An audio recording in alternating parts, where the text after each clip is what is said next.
आसनसोल के पोलो मैदान में चल रहे हस्तशिल्प मेला प्रांगण में आज अचानक आग लग गई, जिसमें तकरीबन 12 स्टॉल जलकर पूरी तरह से राख हो गए। घटना की जानकारी पाकर पश्चिम बर्धमान जिले के टीएमसी अध्यक्ष और पांडवेश्वर के विधायक नरेंद्र नाथ चक्रवर्ती मौके पर पहुंचे और उन्होंने इस अग्निकांड में जिनके स्टॉल जलकर राख हो गए उनसे बातचीत की। नरेंद्र नाथ चक्रवर्ती ने बताया कि হস্তশিল্প মেলায় হঠাৎই অগ্নিকাণ্ড ঘটে, আপনি পরিদর্শনে গিয়েছিলেন, কি বলবেন? হ্যাঁ, আমরা মাইন্স বোর্ড অফ হেলথের একটা মিটিং চলছিল, সেখানে খবর আসে যে হস্তশিল্প মেলায় আগুন লেগেছে। আমাদের মিটিংয়ে ডিস্ট্রিক্ট ম্যাজিস্ট্রেট ছিলেন, তিনি তৎক্ষণাৎ ছুটে যান, অন্যান্য অফিসাররা ছুটে যান এবং আফটার মিটিং আমিও শেষে খবর পেয়ে যাই। মানুষের ক্ষয়ক্ষতি হয়েছে, কিন্তু তৎপরতায়, প্রশাসনিক তৎপরতায় আগুন বেশি দূর ছড়ায় না। কিছু খাবার দোকান, কিছু আচার টাচারের দোকান, ফুড স্টলগুলো মূলত, আর কিছু কাঠের ফার্নিচার্স যেগুলো ছিল সেসব দোকানগুলো, চকলেট, ধূপ, এসব কিছু দোকান ক্ষতিগ্রস্ত হয়েছে এবং অবস্থা এখন আয়ত্তের মধ্যে। আমি নিজেও গিয়েছিলাম, যারা আগুনে ক্ষতিগ্রস্ত হয়েছেন তাদের সঙ্গে কথা বলেছি এবং সরকার তাদেরকে ক্ষতিপূরণ সহ সমস্ত পাশে দাঁড়াবার প্রতিশ্রুতি দেওয়া হয়েছে এবং আজ থেকে বিভিন্ন ইন্সপেকশন শুরু হয়েছে। তারা কিছুদিনের মধ্যে ক্ষতিপূরণ পাবেন এবং মেলা যথারীতি নতুন করে আবার মেলা প্রাণ চাঞ্চল্যে ফিরে এসছে। ওখানে জলের গাড়ি, খাবার, আবার অ্যাম্বুলেন্স সব মেতানো হয়ে সবাই নিজের কাজ করছেন, আবার মেলা নিজ রূপে ফিরে এসছে।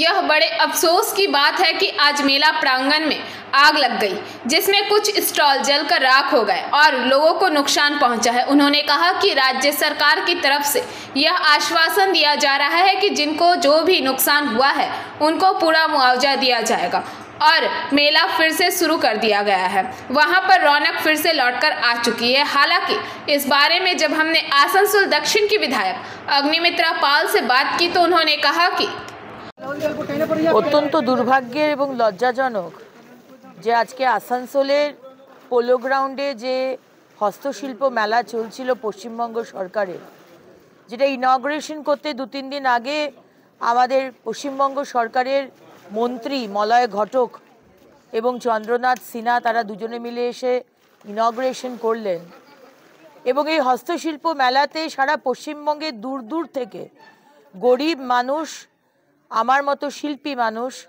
যারা হাতের কাজে সমস্ত জিনিসপত্র নিয়ে সেখানে বিক্রি করতে এসেছিলেন, ব্যবসা করতে এসেছিলেন, আজকে প্রায় 12টা, 13টা, 14টা দোকান আজকে আগুনে পুড়ে শেষ হয়ে গেল। এখন এই দায় কার?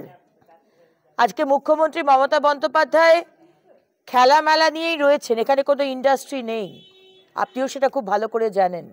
আপনি যদিও বা অসত্য মিথ্যে কথা বলেন যে 11 লক্ষ 13 লক্ষ কোটি টাকার বিনিয়োগ হয়েছে বেঙ্গল গ্লোবাল সামিটে, সবই মিথ্যে কথা, কিন্তু সেটা বাদই দিলাম নয়। আজকের যে মেলা আপনি করেছেন সেই মেলাতে আজকে কিছু ব্যবসা হবে সেই আশা নিয়ে যে মানুষগুলো এসেছিল তাদের সমস্ত জিনিস আজকে পুড়ে ছারখার হয়ে গেল।